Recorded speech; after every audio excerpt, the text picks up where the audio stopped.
Jeff, and welcome to She's All Over the Place. How are you? I'm good. Thank you for having me. How are you doing? Wonderful, wonderful. I'm ecstatic, ecstatic. Where in the world are you today?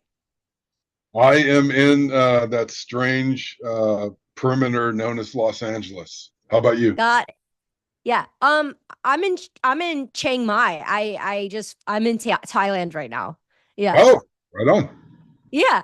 Yeah. So it's pretty epic. I was watching your docu-series, 3 episodes in Bangkok. So it was very lovely just to Oh, no. rest and be watching it from Bangkok. I watched all 3 in a row. So thank you for letting Oh, me have a sneak peek thank before it comes sure. out. Thank you for watching it. By the way, Thailand is where the author of this legendary book, is it fading away? There we go. Jerry Hopkins, who wrote No One Here Gets Out Alive. That was the first biography of Jim Morrison in 1980. His last residence was in Thailand. When we were in email contact years ago, I said, I would love to interview you for the project. And he said, well, I'm in Thailand. And I went, oh, Wow. living in Hawaii or Los Angeles. So we never got to meet in person. And then he passed, unfortunately. But it was great being in touch with him. It was inspiring. Yeah. Well, now the spirit is has extended, so comes full circle. Thanks for sharing that story. I haven't Yeah. read that book. I'll have to look into it. Oh yeah, it's the blueprint, as it were. So you're a super fan. My uncle's a super fan. Jim Morrison was before my time. I heard brushstrokes of Jim Morrison. I just never really spent time like you and other super fans to know. I just thought it was psychedelic and people probably are like me. They thought maybe drugs, a different kind of time, that era before, we were around. And I'm a poet. I had no idea he was a poet. And I'm with my friend who's like the John Lennon of Bangkok in Thailand. And I'm Yeah, sitting and I'm talking to him about you and your project. And I bring up, Jim Morris's name, and he's like, he starts talking about how he's a poet, and it's wild. It's like I hadn't like I had no idea. So, um, are you into poetry as well? yes, I actually, much like Jim, not to put myself in the same, uh, level as Jim, but he inspired me to such a degree when I was younger, back in the, 19 late 80s, early 90s, that I formed my own band and became a singer, a lyricist, and a poet, going way back. And I still write poetry to this day. Um, so for sure, yeah. Beautiful, beautiful. I love listening to poetry on audio. I actually know some of the poets mentioned, the French poets mentioned in your docu-series. And some of them I just downloaded on Libby to listen to on audio, but some of them, and sometimes I just listen to them in French because it's so eclectic as a human, as an artist, just to like hear language and the way things are, said. And but like a Oh, lot of them are obviously in French and not translated, but still they're, nice to listen to. But thanks for the inspiration. People are going to be very inspired by your project. And so you're from Chicago, right? originally, yeah, from Downers Grove, Illinois, a suburb just outside of Chicago. Yeah. Okay. I'm from Michigan, so not too Oh, far. right on. Yeah. Well, Midwest. Yeah. Right Big part there. of Michigan. It's 30 minutes outside of Detroit, 30 minutes outside of Ann Arbor, so Yeah. like Novi area. Yeah, that was like me. And my Downers Grove is well, when I was young, it was maybe a 20-minute drive to Chicago. It's much longer now with traffic and everything and population. But yeah, same difference. Yeah. Yeah, yeah. So, okay, so you're in Chicago and you become a super fan at a young age, and people will see through the series like more intimately your personal story and the markers of who you are and what you went through. But just nuts and bolts for the person tuning in. How many years has this project been going on? Oh, well, technically, October this past October of 2024 marked 39 years of my research, which began when I read that book I showed you, No One Here Gets Out Alive, in October of 1985 when I was 18. Um, and then we jump in time to 1996, and I started to make inroads after my band broke up in Chicago. The silver lining was that I started to make serious inroads into writing a book about the human Jim, the real Jim, the person behind the persona, if you will. And that was rough because it was the early internet age, and I didn't even have a computer. So I didn't get too far, but it was inspiring, and I knew I would come back to it. And so, sure enough, it took a few lifetimes, but in 2012, I broke ground on Before the End, searching for Jim Morrison, my docu-mystery, as I call it. And then along the way, in those last 12 years, the last 5 or 6 years, I've been working on a companion book called 127 Fascination, Jim Morrison Decoded. And I'm looking for a publisher for that as we speak. Oh, really? Oh, I have someone for you actually. Oh, I have, yeah, I have someone for you. He published the last 10 books of RFK Kennedy Jr. oh, Great person. I'll send it to Annie. So, because he asked me, Tony Lyons actually. He owns this publishing company, and he asked me if you know any books or any projects, because I cross paths with some people sometimes. So yeah, would love to pass that information to you to see I if anything appreciate happens. He's in New York local. Yeah, I'll send that to you, Annie, for sure. it. Um, wonderful, wonderful. And then so yeah, docu-mystery. You said not docu-series, docu-mystery. Well, That it is a docu-series and a documentary, but I like to call it a docu-mystery, which I guess is a phrase I coined about 15 years ago. So, yeah. Yeah, yeah. And I did notice that you said it in the beginning when I was watching it too. Yeah, so it just wasn't on the top of my head. But it's just so fascinating how you were able to go. Well, one, you mentioned that no one has done this before, like, put all this together like in 50 years, and it's just so interesting how, talking to his brother and his classmates and seeing the memorabilia and the things that are hidden in closets that people own, and it just made me think, all these gems in the world that are just hidden, that are just like tucked away, and that people have, that are, it's just so personal, to the people, and just to hear the stories of what they're saying, and it's Yeah. very intimate. It was a real joy to bring those people to light, if you will. They had for decades they had just been names in books, names in all the books that have been written about Jim or mentioned here and there, in a documentary. Obviously, a couple of them had done on-camera interviews over time, but I really dug deep to get a huge cross section of people who knew and loved Jim as a person, and not just as a rock star, or a rock god, if you will. So that was a real joy for me, an honor for me to bring those people together and give them a voice and put them on camera and let them tell their, their truth about the Jim that they knew. Special. It's definitely special and beautiful. Yeah.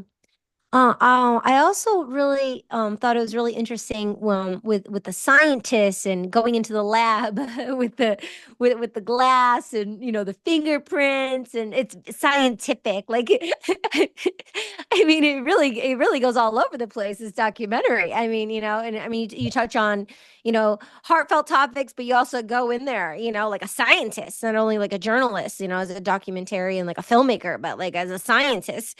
I was just wondering, like, I mean, you could have just asked Frank X for the glass, or you probably would have, or just take it. I'm like, why did you just? You probably didn't think about it. Why did you just like ask for his fingerprints? He probably would have just given you his fingerprints. Yeah, I have thought of that after the fact, but yeah, that was this doc went places I never could have fathomed early on in the process. I mean, I ended Yeah. up consulting with private investigators. I ended up hiring one of them who became a vital part of the process. She's in the film. She's in the doc. She's in the opening. She's in the opening. Yeah. Yeah. She's in the trailer. I later consulted with a former FBI forensic fingerprint analyst, DNA analysts. One of them was tapped to work on the O.J. Simpson case back in 1994, and he had such a high ethical standard that he refused to be a part of it because he thought the whole thing was corrupt. So it was a thrill and an honor to work with these people, and bring a real serious approach to trying to flesh out who the hell Jim Morrison really was, and Yeah. who he may still be. Right. And it's just it's when it's meaningful, people want to align and jump on board and be a part of that and support and help. And him being such an icon, um, you're able to go out into the world and find all these people to put together the clues. And but yeah, so fascinating. An introvert and then his wild side. And I mean, imagine if we had social media or like more, visual content back then to see more. But I want to shape shift into, a pretty hefty topic. Well, one, I love the quotes, like the poetry quotes at the beginning of the episodes that are from him. Oh, Um, thank you. yeah, and then the disclaimer when we're opening it, I was like, what's going on here? Am I gonna like find out something like and I thought it was going somewhere else, but then you unveiled the story about his father and so I mean it's rock star, it's education with Huxley and the poets and Yeah. the friends and the personal homages and family stories and everything else it is for you. But then we have that, a heavy side, which is, still a big issue, obviously, for so many people in our society today around the globe. And you really shine light on that and make it a prominent part of the story. So I thought that was really interesting. Oh, thank you. Yeah, I always say, Jim, it can be argued that everyone, we all have different facets to us, and I say that Jim was like a black diamond. There were so many different facets. So it just depends how you look at that diamond. You're always going to get a different viewpoint.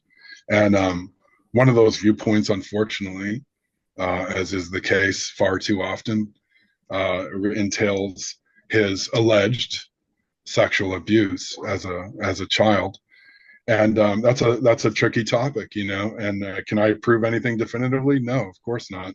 We're left to deal at this absurdly late date with the puzzle pieces that have been left to us, you know. And as I often say, there's speculation, but then there's informed speculation, and there is a distinction. And my hope is that this can bring light to Jim's trauma, because he certainly had trauma, and I hope it shines a light for other people. And we're living in a time now that's so different from when Jim was a child. Jim was born in 1943, and that was a time when literally people said children were to be seen and not heard. I mean, it's a different ball game now. Kids are respected and appreciated and listened to, and a lot of men are coming out in the last few years, and bringing light to their own sexual abuse and trauma from their childhoods. And this includes the legendary baseball player Mickey Mantle from the New York Yankees, Carlos Santana, the famous musician, Steve Jones from the Sex Pistols.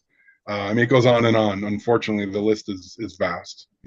Yeah, yeah, yeah. And there was like controversy back and forth with whether he was gay or not or bi or this and this and like you said with the trauma and it's like okay, well it wasn't mentioned but from what I saw and experienced and what I've heard from around, is like okay, so that sadly unfortunately happened and it happens to a lot of children and people. And so sometimes like there's that emotional attachment, scared of intimacy, the extreme behavior because of the extreme things, and then, feeling shamed and blamed, and then, having a lot of girlfriends around, or a lot of lovers around, or, relationships, but then not getting too serious, or being with one person and maybe being platonic just to be with someone, and confusion and disassociation. But a lot of times, like a lot of like the guys that I know that have been sexually abused by their older brothers when they were younger, or something like that. They they're they're coarse, like you said, coarse, like in the thing, but they're to like it, that or something that I read, I think, on the Jim Morrison thing. Maybe it was something that he read, like it was something I paused and read every one of them, but it was something that I paused and read, and something about I don't know if it was in the sky, or something of not liking it, but then being in heaven and ecstasy, and liking it, right? So it's just, I don't know. But Yeah. it's Oh, go ahead. Sorry. Yeah. so maybe like he did have these intimate private relationships, and explored in certain of these areas, but it's what he knew, it was probably very, very confusing, and especially if you can't talk about it with people. So Yeah. yeah, but go ahead. Yeah. I interview a woman, Miranda Babbitts, who is the sister of Eve Babbitts, the writer. And Miranda was a good friend of Jim and Pam, Jim's longtime partner, Pamela Corson. And, Miranda has her own amazing trajectory in her life. She went from being a clothing designer. She made Jim's leather pants that he wore at the Hollywood Bowl in 1968. And then, 25 years later, 30 years later, she became an addictions recovery specialist. So she's a therapist now. So she has a very unique insight into Jim Morrison that most people just do not. And she said that the way, again, if the abuse is true, she says in the doc, she says that essentially when someone is sexually molested and abused as a child, later in life as an adult, they tend to go one of two ways. They're either sexually anorexic, like, no sex at all, or the opposite, sexually extroverted, like just seeking that relief and release, like constantly. It Attention. was Jim. Jim was the latter, and she knew that clearly from her own experience. And it's sad. It's a really sad notion. But again, I hope to bring light to this, and my ultimate goal is to bring healing. If this can help anyone out there in the world who's a Jim Morrison fan, if they've been sexually abused as a child or as an adult, or they know someone who has been, what have you, I hope that this can bring healing to them. I love your words. Thank you. We're wrapping up here. We have to go right now. But one last really quick question. What did you shoot on? Oh, the gear. It was me. I don't have a crew. I'm a one-man band, if you will. So I did the best I could at that time with some. It was professional tier equipment. I really stepped up the game, and I don't want to give a corporate endorsement in terms of the actual brand name, but I will say it was pro gear. Let's put it that way. Yeah. Coolio. Coolio. Yeah. I love the color, the visuals, the effects, all the artistic things you Oh, did, thank and the you. Yeah. poster and the colors.